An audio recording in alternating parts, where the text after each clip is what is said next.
ആദർശയുടെ പൂച്ച ചത്തത് ഹൃദയാഘാതത്തെ തുടർന്നെന്ന് പോസ്റ്റ്മോർട്ടം റിപ്പോർട്ട്. കഴുത്തിൽ വലിഞ്ഞു മുറുകിയാലുണ്ടാകുന്ന തരത്തിലുള്ള പാടുകൾ ഉണ്ടായിരുന്നില്ല എന്നും റിപ്പോർട്ടിൽ പറയുന്നുണ്ട്. റിപ്പോർട്ട് പോലീസിന് കൈമാറി. ഏതാനും കുറച്ച് ദിവസങ്ങൾക്ക് മുൻപാണ് തന്റെ പൂച്ച ചത്തതുമായി ബന്ധപ്പെട്ട് വലിയൊരു പരാതിയുമായിട്ട് നാദർശ് രംഗത്തെത്തുന്നത്.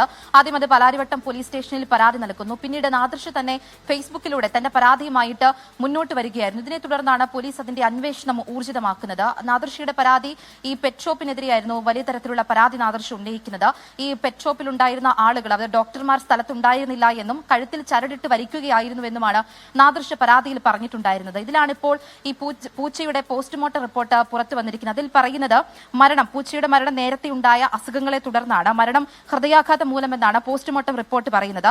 കഴുത്തിൽ വലിഞ്ഞു മുറുകിയാൽ ഉണ്ടാകുന്ന തരത്തിലുള്ള പാടുകളോ മറ്റു ജഡത്തിൽ ഉണ്ടായിരുന്നില്ല എന്നുമാണ് ഈ പോസ്റ്റ്മോർട്ടം റിപ്പോർട്ടിൽ പറയുന്നത്. ഈ പോസ്റ്റ്മോർട്ടം റിപ്പോർട്ട് പോലീസിന് കൈമാറിയിട്ടുണ്ട്. നിലവിൽ ഈ ആശുപത്രി അധികൃതരുമായി ബന്ധപ്പെട്ട് തരത്തിലുള്ള കാര്യങ്ങളിലേക്ക് ഈ മരണത്തിലെ പോസ്റ്റ്മോർട്ടം റിപ്പോർട്ടിൽ വന്നിരിക്കുന്ന വിവരങ്ങൾ എത്തിയിട്ടില്ലാത്തതുകൊണ്ട് തന്നെ അതുമായി ബന്ധപ്പെട്ടുള്ള തുടർ നടപടികൾ പോലീസ് ഇപ്പോൾ അവസാനിപ്പിച്ചിരിക്കുകയാണ്.